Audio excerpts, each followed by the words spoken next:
banyaknya uap air yang ada di dalam udara tersebut, tapi pembaginya bukan kilogram massa udara, tapi adalah kemampuan udara menerima maksimum uap airnya. Jadi ilustrasinya misalkan di dalam satu kelas maksimum menerima mahasiswa itu adalah 100 orang maksimumnya. Di situ sudah ada 70 orang, maka kelembapan relatifnya RH-nya adalah 70 per 100 orang. Jadi maksimumnya bisa menerima 100 tadi. Seperti itu. Jadi dari situ nanti kita punya dua konsep yang berkaitan dengan kelembapan mutlak atau kelembapan relatif. Itu yang perlu Anda pahami di situ. Nah, untuk menentukan kelembapan relatif, nanti rumusnya ini. PA adalah tekanan parsial uap air. Seperti yang ini tadi. Tekanan parsial atau tekanan parsial gas B, tekanan parsial gas C. Kalau uap air berarti ya tekanan parsial uap air. Dibagi dengan PS. PS itu tekanan parsial uap air dalam kejenuhan. Jadi tekanan parsial uap jenuh itu adalah pembaginya. Tekanan parsial uap air yang ada di udara saat itu. Jadi di udara saat itu tekanan uap airnya berapa, lalu kalau dia jenuh uap airnya itu tekanannya berapa. Itu adalah disebut dengan RH, atau tadi kandungan uap air yang ada di saat itu dibagi dengan kemampuan maksimum menerima uap air. Ini adalah RH. Jadi nanti kalau Anda mengikuti KP2 yang berkaitan dengan pengeringan, nanti peranan RH ini sangat penting dikaitkan dengan apa? Dikaitkan dengan waktu yang dibutuhkan untuk proses pengeringan ataupun proses-proses yang berkaitan dengan perbedaan kelembapan. Sedangkan PA, tekanan parsial uap air, itu adalah fraksi molnya dikalikan dengan tekanan totalnya. Atau yang ini tadi, yang ini fraksi molnya kalau sini dinyatakan dalam 70. Kalau yang paling bawah nitrogen itu 79 itu adalah fraksi molnya. Sedangkan yang 760 meter ada tekanan totalnya.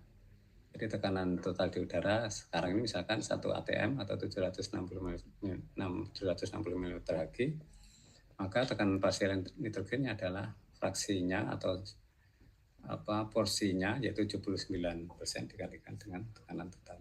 Jadi rumusnya ini adalah ya fraksi molnya air dikalikan dengan tekanan totalnya. Ini kalau kita menghitung pakai persamaan. Jadi tekanan apa ini? Tekanan uap pada kejenuhan nanti sebenarnya ilustrasinya akan seperti ini. Jadi dari gambarnya ada kondisi 1, kondisi 2. Kondisi 1 adalah ketika di dalam tabung ini hanya diisi udara saja, hanya liquid saja, maka akan menghasilkan tekanan yang sama, yang di kolom U-nya itu, di tabung U-nya itu kan sama. Tapi dengan seiring waktu, nanti cairan yang ada di dalam tabung ini sebagian akan menguap, akan memenuhi rongga di atasnya dengan uap, sehingga kondisinya adalah di kondisi yang kedua. Karena di sini nanti ada uap, maka akan menghasilkan tekanan, sehingga akan menghasilkan perbedaan tekanan. Nah, perbedaan tekanan ini adalah yang merupakan tekanan dari uap yang dihasilkan. Dengan demikian, kondisi ini nanti akan menghasilkan apakah nanti cairan yang ada di dalam wadah ini semuanya akan menguap? Tidak. Dia akan berhenti penguapannya jika pada kondisi keseimbangan. Atau kalau di sini adalah mencapai kondisi kejenuhan. Jadi kalau kondisinya sudah jenuh, maka ini tidak bisa lagi menguap. Tapi seandainya seandainya cairan yang ada di dalam wadah ini dipaksa untuk berubah fase, menguap lagi, maka apa yang terjadi? Yang terjadi adalah uap yang ada di bagian atas dari wadah ini akan mengikuti hukum keseimbangan, di mana uapnya tadi kan sudah berlebih. Kalau dipaksa cairan ini menguap berlebih, maka akan dirubah fasenya dari uap ke cairan. Dia akan kembali ke cairan. Ya, fenomena umum yang terjadi adalah kalau misalkan di udara itu adalah terbentuknya awan itu. Jadi awan itu terbentuk akibat dari uap air dari bumi. Tetapi ketika uap air yang ada di bumi itu dipaksa untuk airnya dipaksa untuk terus menguap, maka pergerakan uap air ke atas itu akan merubah komposisi kejenuhannya. Di atas nanti kejenuhannya melebihi, kondisinya tidak seimbang, maka harus ada sebagian uap air yang harus dikonversi menjadi bentuk cairan, akan diturunkan lagi ke bumi menjadi dalam bentuk hujan itu. Jadi kejenuhan itu adalah kondisi keseimbangan antara tekanan air yang cairan dengan tekanan uapnya. Nah, banyaknya air yang bisa menguap itu nanti bergantung pada suhu. Semakin banyak air yang menguap, semakin besar tekanan uapnya. Semakin tinggi suhunya, semakin besar uap airnya, semakin besar tekanan uapnya. Itu nanti hubungan antara tekanan uap air dan suhu ini nanti akan diwakili dalam bentuk steam table. Jadi pengetahuan tentang steam table juga penting ketika nanti Anda gunakan untuk proses tidak hanya proses pengeringan misalkan tidak hanya, tapi juga proses-proses penggunaan panas.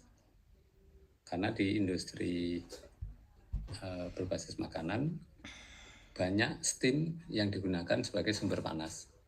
Jadi hampir sebagian besar industri pangan yang menggunakan pemanasan akan menggunakan steam atau uap panas sebagai sumber pemanasan. Jadi untuk menggunakan proses sterilisasi, pasteurisasi maupun proses-proses yang lain yang menggunakan panas pada umumnya menggunakan steam. Pengetahuan tentang steam table ini nanti penting untuk mensupport fenomena yang ada di dalam pengolahan. Jadi steam table-nya nanti tampilannya akan contoh seperti ini. Ini adalah steam table. Ada di sisi kiri ini ada ada suhu. Lalu ada tekanan, kolom yang kedua ada entalpi. Entalpi itu adalah kandungan panas. Lalu panas laten itu adalah panas untuk merubah fase. Spesifik volume ini jarang digunakan di dalam perhitungan, tapi ada di dalam steam table. Digunakan jika diperlukan aja. Tapi yang utama yang sering akan kita gunakan adalah kolom 1, kolom 2, kolom 3, dan kolom 4. Kalau Anda lihat dari steam table ini, kalau Anda ditanya air menguap pada suhu berapa? Air menguap jawabannya pada suhu 100. Tapi sebenarnya air menguap itu tidak hanya bergantung pada suhu, tapi bergantung pada kolom yang kedua, yaitu bergantung pada tekanan. Jadi air menguap di suhu 100 itu jika tekanannya adalah 1 atmosfer. 1 atmosfer ini kalau di kolom yang kedua itu dinyatakan dalam bentuk angka gandengnya angka 100 suhu itu adalah 101,4 kPa kilopascal. Jadi 1 atmosfer itu sama dengan 101,4 kilopascal. Jadi air bisa mendidih pada suhu 100 di tekanan ini. Dan demikian, bisakah air mendidih pada suhu 10 derajat? Ya tentunya jawabannya kalau dari steam table ini dijawab bisa. Karena pada suhu 10 derajat, maka air akan mendidih pada tekanan 0,12 kilopascal. Artinya tekanannya itu adalah tekanan, kita nyebutnya tekanan di bawah 1 atm itu adalah tekanan vakum. Jadi tekanannya adalah jika tekanannya itu diturunkan menjadi 1,23 kilopascal, maka air akan mendidih atau menguap pada suhu 10 derajat. Jadi nanti ini bukan yang secara langsung, Anda tahu suhu gas, Anda bisa menghitung tekanan uapnya. Anda tahu suhu udara, Anda bisa menghitung tekanan uap airnya. Seperti itu. Jadi tekanan uap air dan suhu itu adalah satu yang berhubungan langsung. Sedangkan entalpi itu adalah kandungan panas. Anda lihat satuannya adalah kilojoule per kilogram. Jadi untuk tiap kilogram uap air memiliki kandungan panas atau energi berapa kilojoule. Contohnya sekarang kita lihat di angka yang 100 tadi, pada suhu 100 tekanan uap airnya adalah 1 atm atau 101,4 kilopascal. Kandungan panasnya berapa? Uap air pada suhu 100 tersebut untuk tiap kilogram kandungan panasnya adalah 2676 kilojoule. Itu kandungan panasnya. Kalau panas laten itu apa? Panas untuk merubah fase. Jadi misalkan Anda punya air, setelah itu suhunya dinaikkan, ketika suhu naik, kandungan panas akan naik. Setelah itu suhunya pemanasnya tetap dihidupkan sehingga suhu mencapai suhu 100. Pemanas tetap dihidupkan, maka energi yang diberikan oleh pemanas tidak lagi digunakan untuk menaikkan suhu, tapi digunakan untuk merubah fase. Nah, untuk merubah fase itu butuh energi berapa? Itu Anda lihat di panas latennya. Berarti panas latennya adalah 2257. Hubungannya apa antara entalpi kolom ke-3 dan kolom ke-4? Hubungannya apa? Kolom ke-3 itu adalah kandungan panas atau entalpi. Jadi pada suhu 100 uap itu kandungan panasnya adalah 2676 pada suhu 100 kandungan panas. Nah, bentuknya sebelum uap kan dia dalam bentuk air. Bentuk air itu ketika diberi panas laten, dia akan berubah fase menjadi uap, menjadi entalpi, memiliki kandungan panas 2676. Dengan demikian, 2676 entalpi ini jika dikurangi dengan panas laten, yang kolom keempat, itu merupakan kandungan panas air yang bersuhu 100. Jadi, setiap bahan itu kan memiliki kandungan panas. Di sini ada contoh yang lebar. Ini contoh yang lebih memudahkan. Ini tapi satuannya nanti adalah mj, megajoule. Yang Anda lihat satuannya di atas megajoule untuk entalpi. Jadi Anda lihat di angka suhu 100. Suhu 100 itu kan tekanan uap airnya adalah 101 kPa. 101,3. Kalau yang di situ tadi ada 101,4 mungkin. 101 kilopascal. Di kolom ketiga itu ada namanya saturated liquid atau liquid dalam keadaan jenuh atau cairan lah. Sehingga di sini disebut dengan HF atau kandungan panas. H itu adalah entalpi, kandungan panas. F itu ada keadaan fluida. Lalu di kolom paling kanan itu adalah saturated vapor atau uap jenuh atau HF atau kandungan panas dalam keadaan uap jenuh atau Hg, G singkatan dari gas. Anda lihat di suhu 100, berapa kandungan panas uap air atau gas yang bersuhu 100. Di sini kan angkanya adalah 2,676 megajoule atau 2676 kalau yang di sini tadi. Yang di sini tadi kan angkanya yang suhu 100 adalah 2676.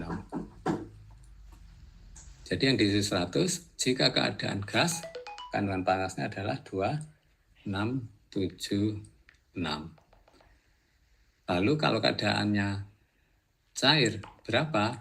Ya berarti 2676 ini dikurangi dengan kolom yang keempat atau kedua dari kanan, itu adalah kandungan panas pada saat evaporasi. Ketika berubah fase dari fase liquid kolom ketiga cair menjadi kolom ke-5 kanan sendiri gas, maka dia butuh panas sebesar pada suhu 100 sebesar 226 berapa itu. Jadi dua keadaan HFG gabungan antara cair dan gas, HF ditambah HFG itu sama dengan Hg. Jadi Hg sama dengan HF ditambah HFG. Lalu kalau yang di tabel ini kan tidak ada, yang di sini yang diketahui adalah Hg itu adalah kolom yang ketiga, itu Hg, kandungan panas keadaan gas. Lalu panas laten itu adalah HFG. Kalau yang di sini panas laten itu adalah HFG. Yang tabel tadi tidak ada HF-nya, tidak ada. Sehingga HF itu sama dengan Hg dikurangi dengan HFG itu sama dengan HF. Sehingga kalau Anda pakai tabel ini nggak ada HF-nya, tapi Anda bisa menghitung kandungan panas kalau keadaan cair. Berarti ya entalpi dikurangi dengan panas laten. Nah, itu nanti entalpi itu akan Anda gunakan untuk apa? Untuk menghitung berapa energi yang dibutuhkan dalam suatu proses. Karena entalpi kan kandungan panas yang berkaitan dengan panas, berkaitan dengan energi, nanti Anda pakai entalpi. Tapi kalau yang berkaitan dengan neraca massa kan tidak ada kaitannya dengan panas. Neraca massa nanti Anda pakai tekanan dan suhu. Karena tadi rumus yang kita pakai dengan gas ideal PV nRT kan berarti hubungan antara tekanan dan N-nya. Jadi Anda nanti bisa menggunakan tadi stream table itu. Contohnya misalkan sini ada contohnya. Ada. Ini ada contoh-contoh stream table dengan tampilan yang berbeda kalau ini menggunakan satuan punyanya Inggris. Kalau saya lebih suka menggunakan yang ini, entalpi panas laten. Tapi kalau Anda nanti misalkan desain lain menggunakan yang ini, berarti nggak masalah. Ini nanti adalah Hg, tulisan HFG ditambah HF atau sebaliknya. Tapi yang penting kalau dalam neraca massa adalah suhu dan tekanan. Contohnya misalnya kalau kita pakai ini satuannya SI. Untuk kondisi udara saat ini misalkan, udara saat ini tekanannya 1 atm. Berarti berapa tekanan uap airnya? Nah, dari sini Anda bisa menghitungnya kan begini. Udara saat ini suhunya berapa misalkan? Kalau misalkan suhunya adalah, kita lihat di tabel ini aja, adalah 26 misalkan. Suhunya adalah 26, maka uap air yang ada di udara itu akan sebanyak berapa? Udaranya akan sebanyak 3,36 kPa. Jadi tekanan udara adalah 3,36 kPa. Sehingga tekanan udaranya berapa? Ya, nanti ngitungnya juga sama seperti ngitung yang dari sini tadi. Bukan itu, yang ini misalkan. Dari hukum Dalton ini misalkan kita pakai ini.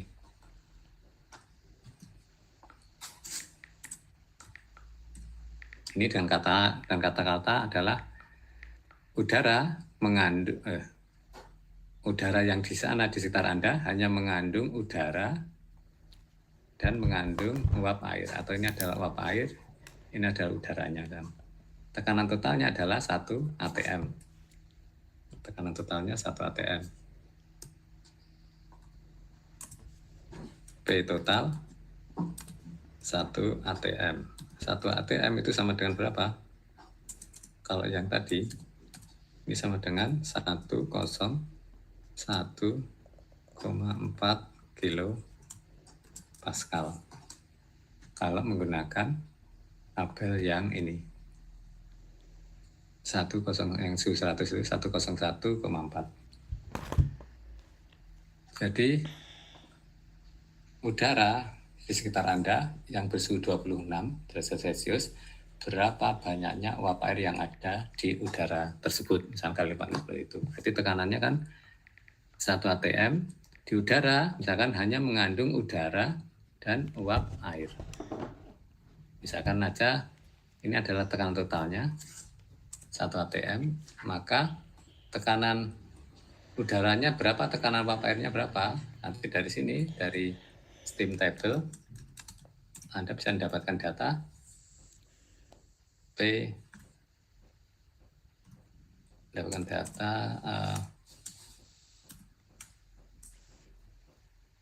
udara. P ud, misalkan di sini nanti adalah P total adalah P ud ditambah dengan P uap, kan ini.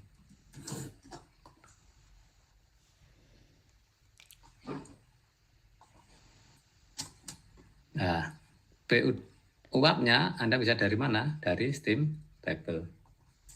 P uap ini dari steam table. Pada suhu berapa? Misalkan suhu tadi suhu 26. Maka dari steam table P uapnya itu adalah pada suhu 26 adalah 3,36.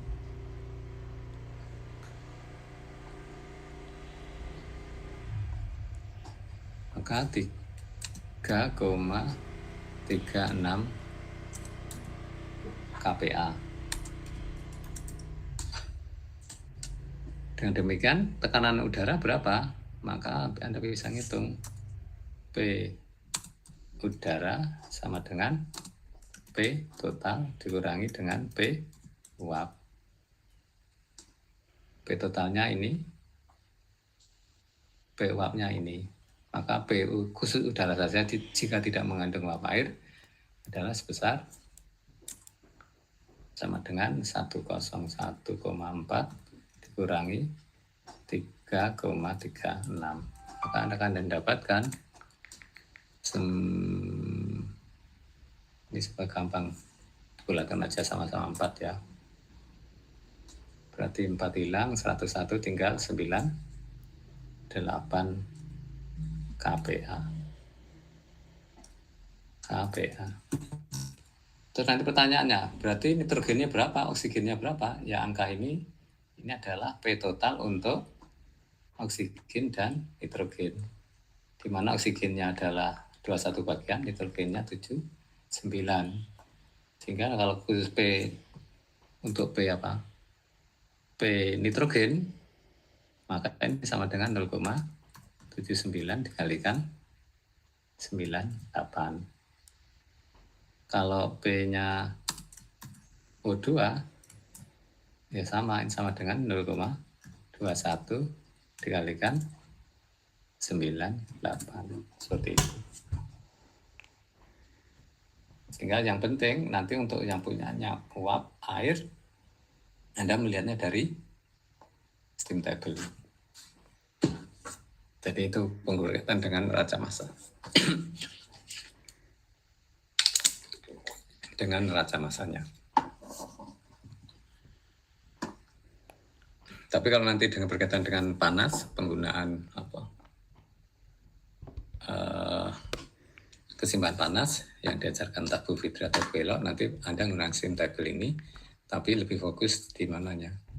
Di entalpi dan panas latennya. Tapi tetap suhu dan tekanan akan bisa dipakai terus.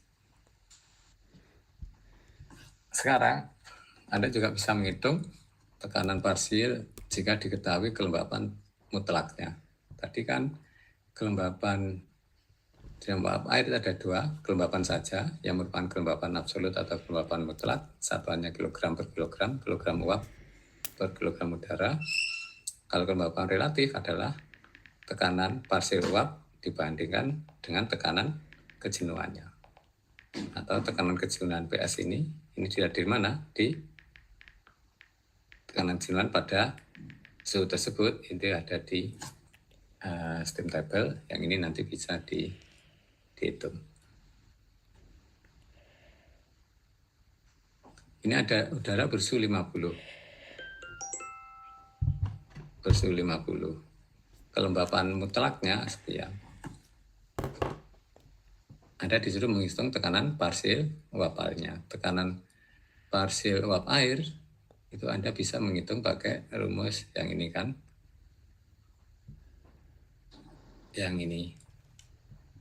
Atau dari sini nanti Anda bisa kembangkan untuk P parsial uap air sama dengan RH dikalikan P jenuhannya. Nah, dari sini Anda bisa menghitung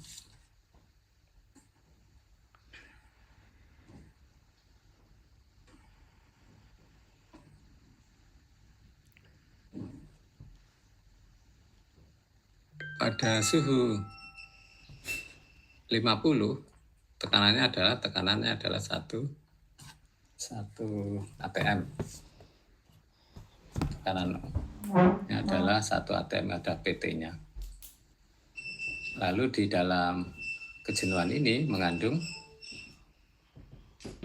dalam udara ini mengandung udara sendiri dan mengandung uap air. Berarti seperti ini tadi, seperti ini, seperti yang mana tadi? Yang ini. Jadi P totalnya adalah 1 atm. Di dalam 1 atm ada mengandung tekanan udara dan mengandung tekanan uap. Anda suruh menghitung tekanan uapnya. Kalau demikian ya berarti Anda bisa menghitung dari penggunaan rumus yang parsial berdasarkan rumus yang ini. Dari rumus yang ini.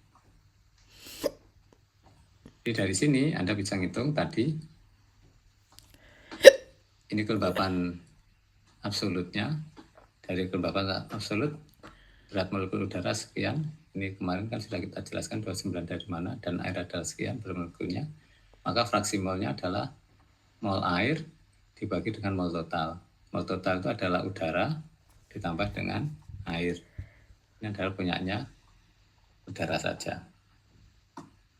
Nah, di sini Anda bisa menghitung 0,03 ini adalah massa uap air. Ini berat molekulnya. 1 ini massanya siapa? Massa udara untuk tiap 1 kg udara mengandung 0,03. Sehingga nanti 1 ini ada 1 kg udara, ini massa udara. Sehingga massa totalnya udara dan uap air adalah 1 ditambah 0,03. Dari sini Anda mendapatkan fraksi molnya. Sehingga tekanan uap air adalah fraksi molnya dikalikan dengan tekanan totalnya. Yang rumus yang ini tadi. Bukan rumus yang ini. Fraksi mol dikalikan tekanan totalnya.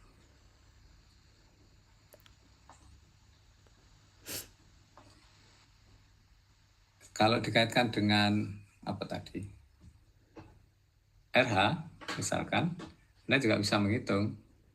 Jadi dari tabel uap pada suhu 50, tekanan kejenuhannya uap air berapa?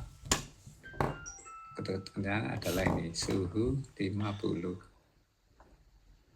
Di suhu 50 ada 12,3 yang ini.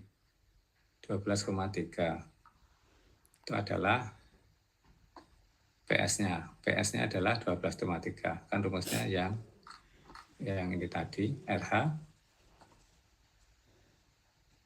RH adalah PA per PS. PS-nya adalah 12,3. Dilihat dari mana tadi? Steam table. PA-nya kita hitung tadi.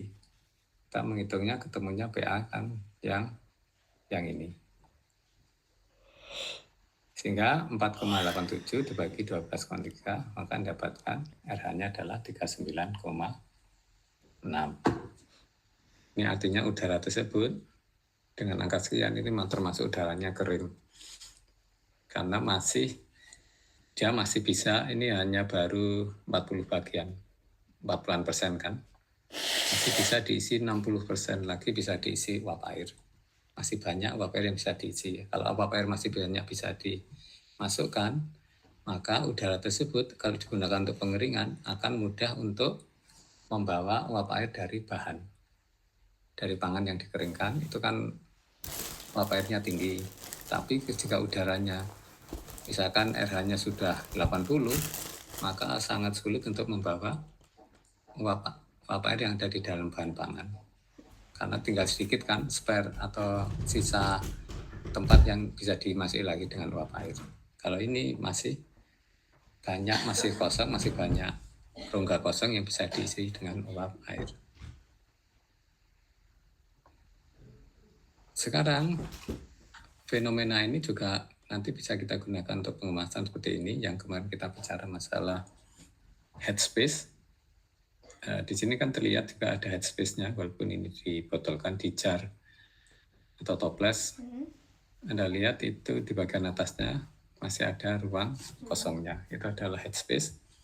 Nah, headspace di situ kondisinya vakum. Vakum itu artinya bukan tidak mengandung udara sama sekali, tidak, tapi tekanannya adalah di bawah 1 atm. Di headspace ini mengandung apa saja? Di headspace pasti mengandung udara dan mengandung uap air. Di sini. Kok ada uap airnya? Ya nanti kan bergantung suhunya, seperti ini tadi. Ini tadi gambar ini nanti nggak usah disuruh yang di bagian kanan ini.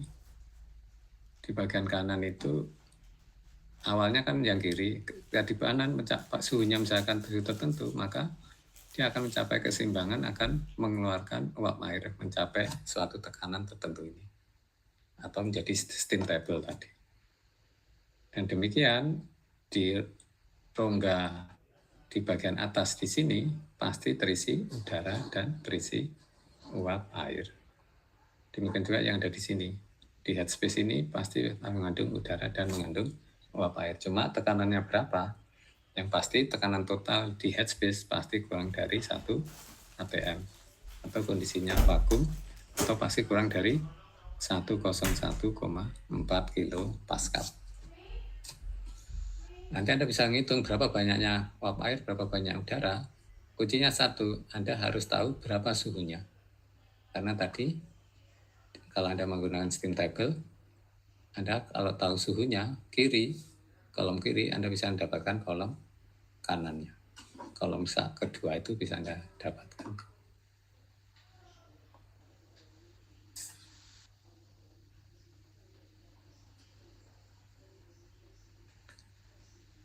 Lalu jika misalkan proses ini tadi pengalengan atau pembotolan ini, tahap yang dilakukan kan jarnya ini atau botolnya diisi, lalu diisi kedelai, kalau gambar ini kan diisi kedelai lalu diisi dengan cairannya. Supaya bisa menghasilkan proses exhausting, apa itu penghilangan atau pengurangan oksigen atau udara yang ada di atasnya bahan pangan, maka metode yang paling gampang kan pakai hot filling kan. Jadi air yang dimasukkan, misalkan airnya adalah suhunya 80, maka di atas air ini nanti akan terbentuk uap air, itu akan mendesak udara keluar dari airnya sekitar mulutnya jar ini, atau mulutnya toples atau mulutnya botol. Setelah itu dilakukan proses penutupan rapat. Nah, ketika nanti dipanaskan, setelah itu didinginkan, ketika dingin kan berarti suhunya berubah, menurun, maka akan menghasilkan suatu tekanan yang penurunan juga. Jadi kalau di sini, yang ini tadi dari steam table ini, jika suhunya misalkan 100, sterilisasinya suhu 100, setelah itu diturunkan ke suhu 25 atau suhu 26, maka tekanan yang sebelumnya itu, tekanan uap airnya itu adalah 101, maka akan turun menjadi 3,36. Jadi nanti ini fenomena ini akan kita gunakan untuk menentukan berapa banyaknya air yang mengkondensasi ataupun tekanannya di headspace ini berapa. Ini Anda disuruh menghitung. Hitung kuantitas udara yang ada di headspace yang suhunya 20. Jika tekanan vakum di headspace ini diketahui 10 NHG. Ini pakai satuan inci Hg, bukan sentimeter Hg. 1 atm adalah 30 inci Hg. Anda disuruh menghitung berapa banyaknya udara yang ada di headspace.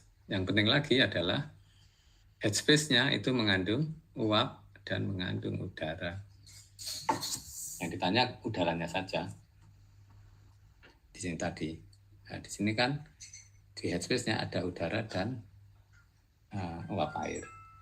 Berapa banyak udara saja? Kalau diketahui tekanannya di headspace berapa tadi? Tekanannya adalah tekanan vakum 10 NHG.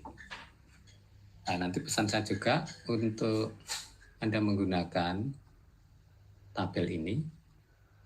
Tabel ini tekanan yang dipakai bukan tekanan gauge atau tekanan alat, tapi di sini adalah tekanan absolut.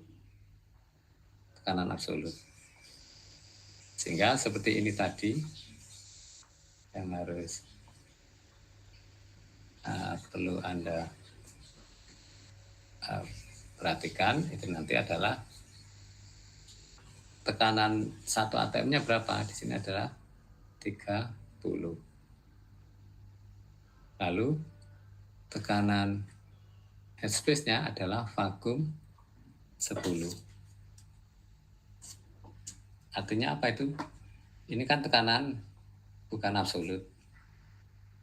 Yang dari ini. Yang ini. Yang ini kan pakai vakum.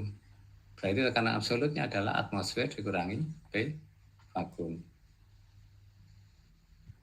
Nanti Anda gunakan yang di sini. Tekanannya adalah vakum 10.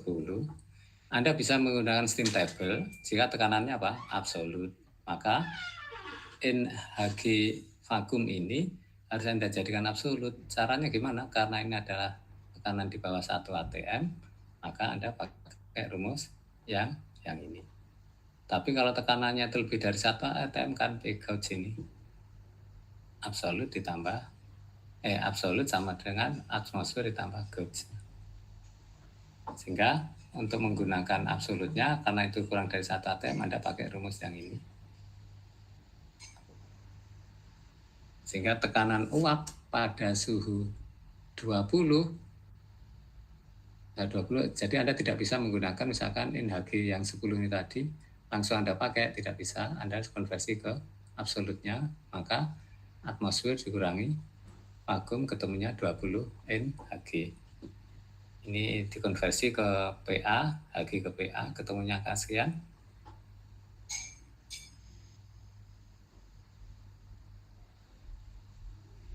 Ini adalah tekanan di mana?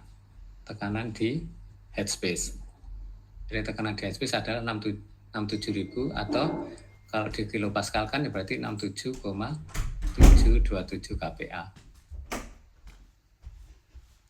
Ini kurang dari 1 atm kan, karena 1 atm adalah 101,4 kPa atau 101.400 Pascal.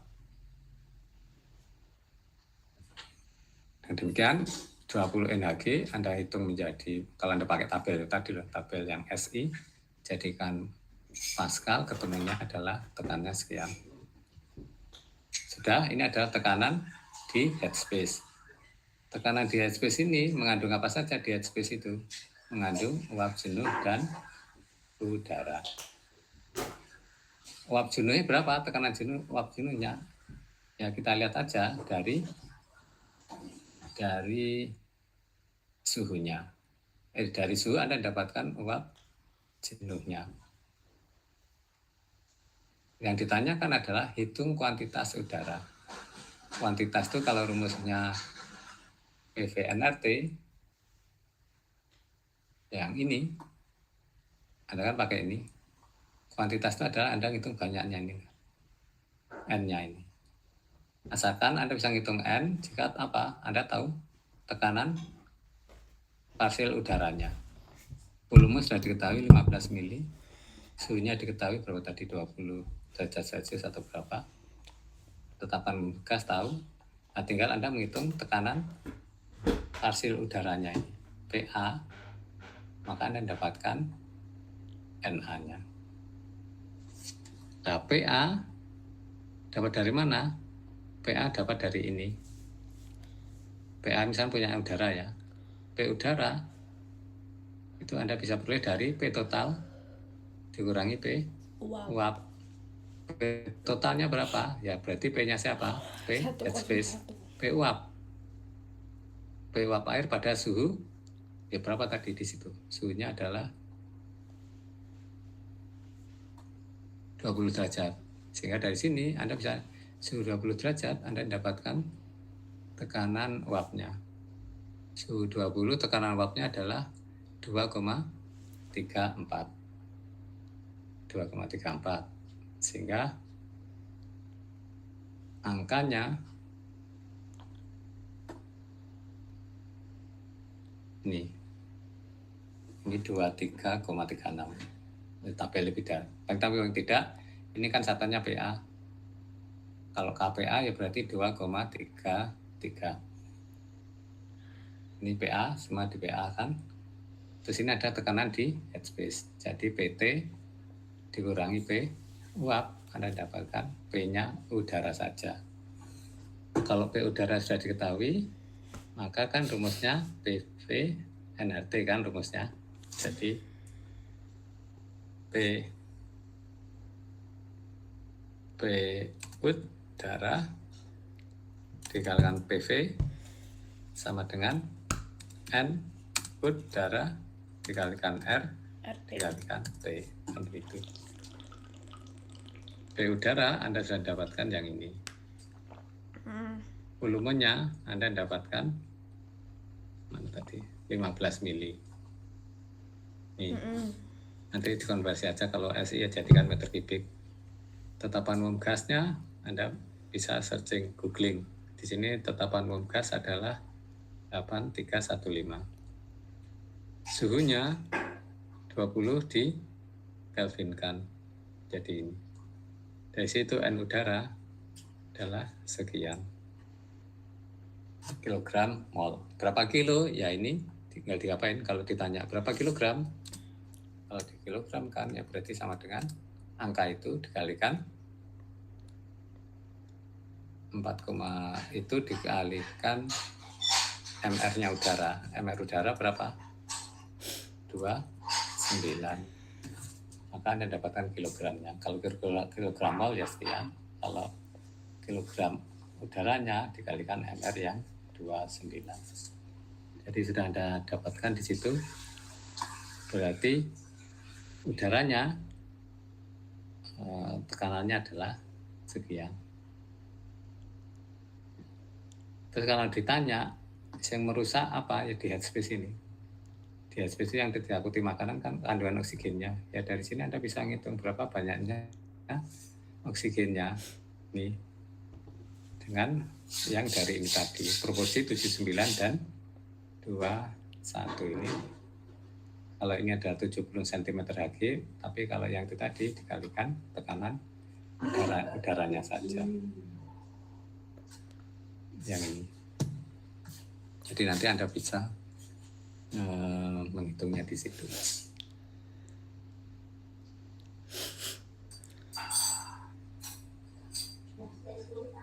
Contoh lagi, ada penutupan kaleng pada suhu 80. Pas saat penutupan tekanannya adalah 1 atm. Biasa di dalam proses di pabrik penutupan kaleng kan dilakukan di tekanan 1 atm kan. Alat penutupnya double simmer namanya itu bekerja di tekanan 1 atm. Nah, hot filling, bahan yang dimasukkan suhunya 80. Terus di bagian headspace hanya mengandung udara dan uap. Setelah dilakukan sterilisasi, kaleng didinginkan hingga suhu 20. Berapa tekanan di headspace-nya?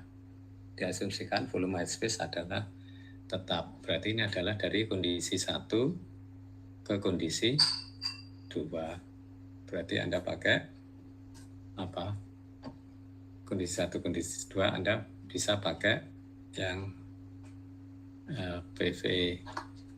PVRT, PV per T itu. Jadi kondisi 1 ke kondisi 2. Seperti ini. Jadi kondisi 1 kan suhu 80 1 atm ini.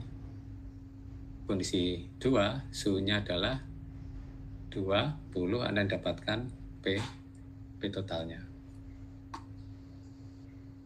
Jadi nanti Anda bisa menghitung dari, kalau di sini penutupan dilakukan di suhu tekanan ini kan.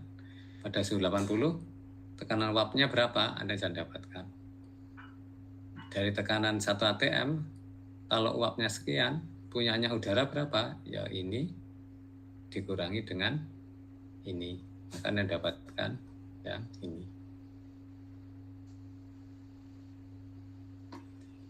Rumus ini hanya bisa dipakai jika apa? Kembali lagi yang awal kemarin.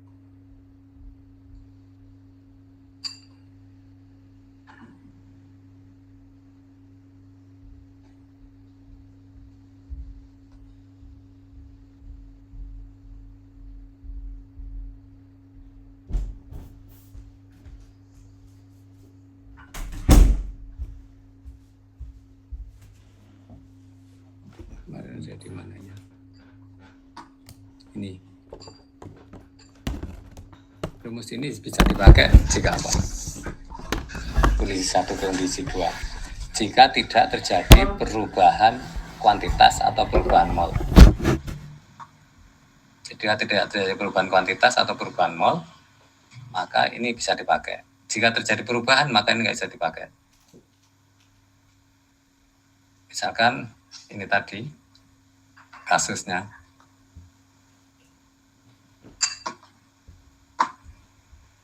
Pada suhu 80, pada saat ditutup, di headspace mengandung apa?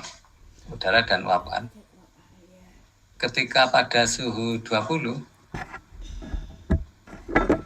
jumlah udara dan uap di headspace itu sama atau berubah? Jika berubah, maka rumus itu nggak bisa dipakai. Tapi jika jumlahnya tetap, bisa dipakai. Tapi jawabannya yang benar adalah ada yang tetap, ada yang berubah. Yang tetap apa? Udara tetap, uap air berubah. Kenapa uap air berubah?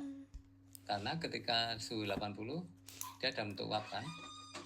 Ketika suhu 20, sebagian uap itu akan terkondensasi menjadi air. Maka ini kondisinya ini nggak bisa dipakai. Sehingga rumus apa tadi? P1 per T1 sama dengan P2 per T2 ini hanya bisa berlaku untuk udara. Kenapa untuk udara? Nah, udara kan tidak mengkondensasi. Suhu 20 sudah dalam keadaan gas, suhu 80 juga keadaan gas.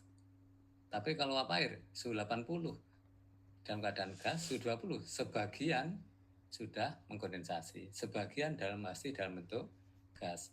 Berarti apa? Molnya ataupun masanya uap air berubah kan dari suhu 80 ke suhu 20. Mungkin di suhu 80 ada 1 gram uap airnya. Ketika di suhu 20, uap airnya misalnya tinggal 0,8 gram. Berarti yang 0,2 kan mengkondensasi. Artinya N-nya itu berubah. Kalau N-nya berubah, nggak berlaku. Sehingga rumus ini hanya berlaku hanya untuk udara. Sehingga kalau mau difikskan, ya berarti V1 punyanya udara, dikalikan V1-nya sama, T1 sama, maka ini adalah P2 untuk punyanya udara, V-nya V1 sama, maka Anda bisa menggunakan ini. Jadi ini hanya berlaku khusus untuk jika N-nya sama. Nah, N di headspace mengandung udara dan uap air, jumlahnya enggak sama. Yang sama, yang enggak berubah adalah udara, sedangkan yang uap air akan berubah. Dan demikian, kalau di sini Anda disuruh menghitung, hitung tekanan di headspace. Nah, tekanan di headspace itu berarti tekanannya di mana? Tekanan di headspace yaitu pada kondisi suhu 20. Tekanan di suhu 20, siapa yang mengkontribusi? Di headspace mengandung udara dan uap air. Berarti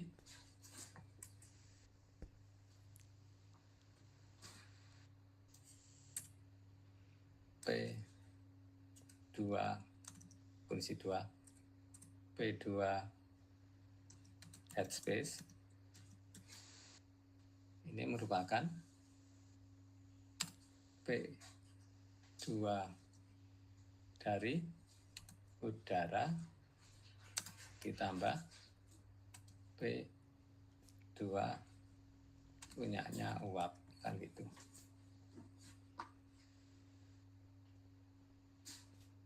Jadi punyanya ini dan punyanya, kan di headspace mengandung udara dan uap air kan. Maka ini Anda bisa. Sehingga untuk kondisi tekanan udara di kedua di suhu 20 itu berapa, tekanan uap air di suhu 20 itu berapa. Di sini kita dapatkan P uap. Ini adalah P uap untuk kondisi 1 suhu 80. Dari sini Anda mendapatkan tekanan udaranya dengan cara PT total dikurangi uap. Ini ada tekanannya PA udara. Karena udara di suhu 20, kondisi 2 tidak ada yang berkondensasi, artinya semua dalam bentuk gas tetap, maka Anda bisa menggunakan persamaan ini. Tapi ini persamaan khusus untuk tekanan udara. Sehingga P2-nya ini punyanya udara kan. Ini punyanya udara. Tekanan udara, kalau yang ini suhu kondisi 2, ini kondisi 180 derajat dan 20 derajat. Anda dapatkan P2.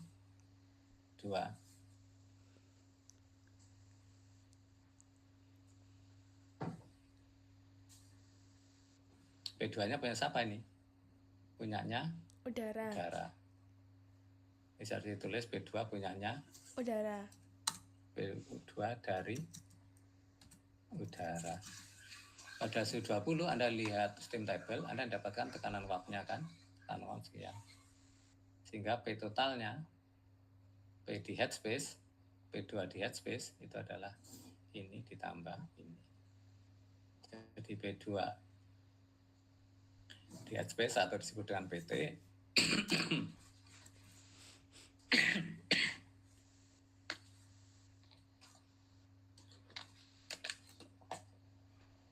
itu bisa langsung Anda hitung di sini angkanya.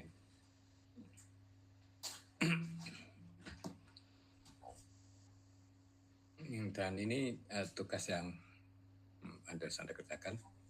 Di tugas nanti tinggal Anda kumpulkan, bisa Anda hitung pakai Excel atau pakai apapun, Anda tulis tangan, nanti tinggal Anda upload di situ.